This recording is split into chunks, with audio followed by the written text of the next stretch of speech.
Hi అండి, నమస్తే. నేను వేద. Welcome back to my channel. నేను ఇవాల్టి వీడియోలో మీకు ఒక కిచెన్ టిప్ అయితే చెప్పబోతున్నానండి.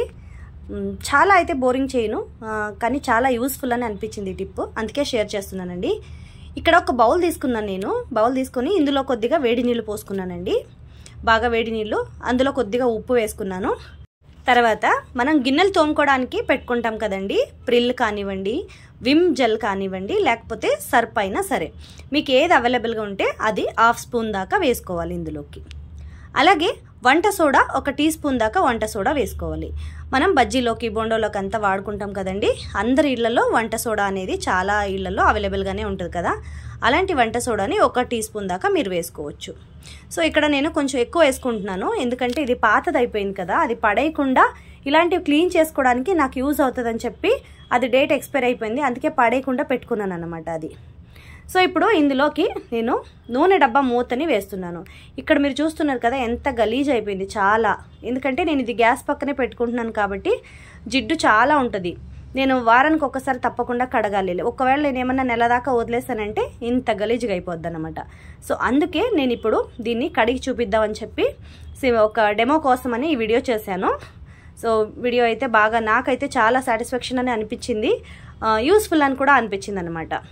క్లీన్ అయిపోయినాయి మొత్తం, పీలర్ నుంచి, నైఫ్ల నుంచి, నూనె డబ్బా మూతల దాకా మొత్తం అన్నీ క్లీన్ చేసేసాను అనమాట. వీడియో కూడా అయింది, అలాగే నాకు ఇంట్లో క్లీనింగ్ కూడా అయిపోయింది అనమాట. సో ఇలా మీరు ఈ టిప్ కూడా మీరు యూజ్ చేసుకోవచ్చు అనమాట. వేడి నీళ్ళు, కల్లుప్పు, అలాగే విమ్ డ్రాప్స్, వంట సోడా. నైఫ్స్ అయితే మనకి కూరగాయలు ఎక్కువగా తరుగుతూ ఉంటాం కదా, అవన్నీ మరకలు పడుతూ ఉంటాయి. కడిగి పెట్టినా కూడా మరకలు పోకుండా అలాగే ఉంటాయి కాబట్టి ఆ మరకలన్నీ పోగొట్టడానికి ఈ టిప్ మీకు హెల్ప్ అవుతుందని అనుకుంటున్నాను. సో ఇక్కడ చూడొచ్చు మీరు, నేను ఇక్కడ మీకు చూపిస్తున్నాను. క్లీన్ చేసేసాను ఇవన్నీ నేను ఆల్రెడీ. ఏదైనా పాత టూత్ బ్రష్ ఉంటుంది కదండి, అది తీసుకొని ఇందులో ఒక 10 నిమిషాలు ఇవన్నీ నానబెట్టేసి 10 నిమిషాలు అలా వదిలేయండి. తర్వాత ఒక టూత్ బ్రష్ తీసుకొని మొత్తం టూత్ బ్రష్ సహాయంతో కడిగేసుకుంటే మీకు ఇంత క్లీన్గా నీట్గా అయిపోతుంది అనమాట. మీరు అసలు స్క్రబ్బర్ వేసి రుద్దినా కూడా ఇంత క్లీన్గా రాదనమాట. ఈజీగా క్లీన్ అయిపోతాయి అనమాట. జిడ్డు అనేది కూడా ఈజీగా పోతుంది, మీరు కష్టపడాల్సిన అవసరం లేదు. సో ఇదొకటండి కిచెన్ టిప్, నాకు చాలా హెల్ప్ అయింది. సో ఈ వీడియో అందుకని మీకు కూడా షేర్ చేస్తున్నాను. మీ అందరికీ కూడా ఈ వీడియో హెల్ప్ అయిందని అనుకుంటున్నాను. వీడియో నచ్చితే తప్పకుండా ఒక లైక్ చేయండి. సో నెక్స్ట్ టిప్ వచ్చేసి, ఇక్కడ బియ్యం కడిగిన వాటర్ ఉంచుకున్నానండి నేను. బియ్యం కడిగిన నీళ్ళని మనం అలా షింక్లో పారబోయకుండా ఇలా ఒక పాత్రలోకి, ఏదైనా గిన్నెలోకి తీసి ఉంచుకోండి. దాంట్లోకి నేను కాఫీ పౌడర్ అయితే 1 స్పూన్ కాఫీ పౌడర్ని వేసుకుంటున్నాను అనమాట. మీ దగ్గర సాచెట్ చిన్న చిన్నవి ఉంటాయి కదా, బ్రూ పౌడర్ అయినా ఏదైనా సరే, 2 రూపీస్ ప్యాకెట్ ఉంటాయి కదా, అవి ఉంటే అవి వేసుకోవచ్చు. ఒకవేళ మీకు అవి లేకపోతే ఇలా లూజ్గా దొరుకుతుంది కదా, మనం కాఫీ పౌడర్ ఏదైతే ఇంట్లో వాడుకుంటామో అలాంటి కాఫీ పౌడర్ని 1 స్పూన్ దాకా ఇందులో వేసుకున్నానండి. ఇందులో వేసుకొని ఇది బాగా ఒకసారి కలుపుకోవాలన్నమాట. 1 స్పూన్ తీసుకొని కలుపుకొని ఈ వాటర్ని పొద్దు నుంచి సాయంత్రం దాకా మీరు మధ్యాహ్నం ఒక 2 అవర్స్ దాకా మీరు ఎండలో అయితే ఉంచుకోవాలన్నమాట ఈ నీళ్ళని, బియ్యం కడిగిన నీళ్ళని. సో ఇవి ఎండలో ఉంచుకొని తర్వాత మీరు మొక్కలకైతే పోయొచ్చు అనమాట. స్పెషల్గా మనీ ప్లాంట్కి అయితే చాలా మంచిదండి. అలాగే మీరు పూల మొక్కలకు కూడా వేసుకోవచ్చు అనమాట. మీ దగ్గర ఏవైనా పూల మొక్కలు ఉంటే, పూలు బాగా పూయట్లేదా అలా అనుకున్నప్పుడు ఈ వాటర్ని అయితే మీరు పోయొచ్చు అనమాట. ఇప్పుడు మల్లెపూల సీజన్ అయితే వస్తుంది కదండి, మల్లెపూలు బాగా ఎక్కువగా పూయాలన్నా కూడా ఈ వాటర్ మీకు చాలా హెల్ప్ అవుతుంది అన్నమాట. మనం టీ ఆకు అయితే వేస్తూ ఉంటాం కదా చెట్లకి, అందరికీ తెలుసు. టీ చేసిన తర్వాత ఆ టీ పొడిని పారేయకుండా కడిగేసి అది ఎండబెట్టి కూడా మరీ వేస్తారు మొక్కలకి. సో అలా ఎండబెట్టి వేస్తే చాలా హెల్తీ అన్నమాట మొక్కలకి. సో నేనైతే ఇప్పుడు కాఫీ పౌడర్ గురించి మీకు చెప్తున్నాను. సో ఈ వాటర్ని అయితే నేను ఇప్పుడు మొక్కలకు పోసేస్తాను. మనీ ప్లాంట్ చూస్తున్నారు కదా, ఇక్కడ మనీ ప్లాంట్ ఇంతకు ముందు ఒక వీడియో పెట్టాను, దానికి దీనికి చాలా తేడా ఉంది. ఆ వీడియో లింక్ని డిస్క్రిప్షన్ బాక్స్లో ఇస్తాను మీకు, మీరు ఒకసారి చూడొచ్చు.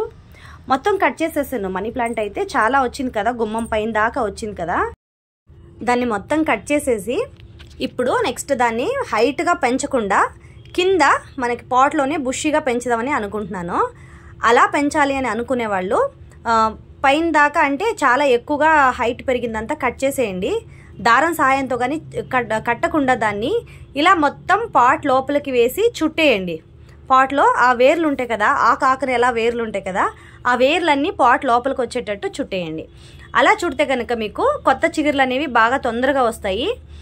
పాట్ నిండా కూడా మనకి బుషిగా పెరగడానికి హెల్ప్ అవుతుంది అనమాట చెట్టుకి. మనం పైకి పెంచేస్తే కనుక అది హైట్గా ఉంటుంది, బుషిగా అయితే కనబడట్లేదు కదా, అందుకే మొత్తం కట్ చేసి దీన్ని బుషిగా పెంచుతామని అనుకుంటున్నాను. సో ఇప్పుడు నేను ఇక్కడ కాఫీ పౌడర్, బియ్యం నీళ్ళని అయితే వేసేస్తున్నాను, కాఫీ వాటర్ అనమాట ఇది. ఇవి కూడా నేను ఇప్పుడు చెట్లకు వేసేస్తున్నాను. అన్ని చెట్లకి కొద్ది కొద్దిగా వేద్దామని అనుకుంటున్నాను.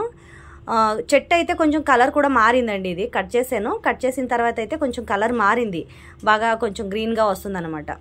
ఇంతకుముందు అయితే కింద అంతా ఆకులే ఉండేవి కావు, మొత్తం అలాగా ఏంటి కర్రలు కర్రలా కనిపించేది అనమాట. పాదు మాత్రం ఉండేది, ఏంటి బీర పాదులు అవి ఉంటాయి కదా, అలా కనిపించేది అనమాట. అందుకే అది కట్ చేసేసాను. ఇకపోతే ఇక్కడ పక్కన గులాబీ మొక్క ఉంది కదా, పూలన్నీ అయిపోయినాయి. ఇక్కడ కట్ చేయాలన్నమాట, ఈ బ్రాంచెస్ అన్నీ కట్ చేయాలన్నమాట. చూస్తాను ఇవాళ రేపో కట్ చేసేస్తాను మొత్తం దీన్ని. పువ్వులు ఇంకా ఉన్నాయి ఇందులో ఒక్కొక్కటి. ఇప్పుడు ఈరోజు అయితే 3 పూలు వచ్చినాయి అనమాట.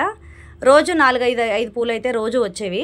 నేను మొత్తం చెట్టు అంతా ఒక్కసారి కనుక మీరు కట్ చేసుకుంటే పూలన్నీ కూడా ఒకేసారి వచ్చేస్తున్నాయి. అందుకే నేనేం చేస్తున్నానంటే ఇప్పుడు ఈరోజు ఒక 5-6 స్టెమ్లు కట్ చేస్తాను, ఇంకా రేపు పూలు ఉంటాయి కదా, అవి పూలు అయిపోయిన తర్వాత అది ఒకసారి కట్ చేస్తాను అనమాట. ఒక 2-3 సార్లు అలా గ్యాప్ వదిలేసి కట్ చేసుకుంటే కనుక ముందు కట్ చేసిన వాటిలో పూలు అనేవి బాగా తొందరగా వచ్చేస్తాయి. ఇంకా వెనక్కి కట్ చేస్తే పూలు ఒకటి అయిపోగానే ఇంకొకటి వస్తాయి అన్నమాట. మొత్తం చెట్టు అంతా ఒకేసారి కట్ చేస్తే చెట్టు అంతా ఖాళీ అయిపోద్ది, పువ్వులు కూడా ఒకేసారి వచ్చి అన్నీ రాలిపోతాయి అన్నమాట. అది సో ఇక్కడ కట్ చేసిన తర్వాత చూడండి ఎన్నిసార్లు కట్ చేస్తాను ఈ మొక్కనైతే. ఇదైతే మనకి నిత్య పుష్ప సదాబహార్ అని అంటారు ఈ పూల్ని. ఇదైతే అన్ని వీడియోల్లో మీరు చూస్తున్నారు కదా, మన వీడియోస్ అన్ని వీడియోల్లో ఆల్మోస్ట్ ఉంటుంది అనమాట ఈ మొక్క అయితే. సో ఇక గులాబీ చెట్టును అయితే కట్ చేసేస్తాను అనమాట, గులాబీ మొక్కను బాగా కట్ చేసేస్తాను. అది చూద్దాం, నెక్స్ట్ వీడియో కుదిరితే పెడతాను. అలాగే కట్ చేసిన వాటిని మనం చెట్టుగా మళ్ళీ గులాబీ మొక్కని ఎలా నాటుకోవాలనే దాన్ని కూడా నెక్స్ట్ వీడియో మీకు పోస్ట్ చేస్తానండి.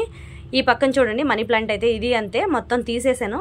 తీసిన తర్వాత మళ్ళీ ఇంత పచ్చగా కొత్త చిగుర్లు అనేవి వస్తున్నాయి అన్నమాట. ఇందులో కూడా మీరు చూడవచ్చు, ఇక్కడ కనిపిస్తుందో లేదో తెలియదు, మట్టి మొత్తం తీసేసాను, మట్టి అంతా తీసి వేసాను అనమాట.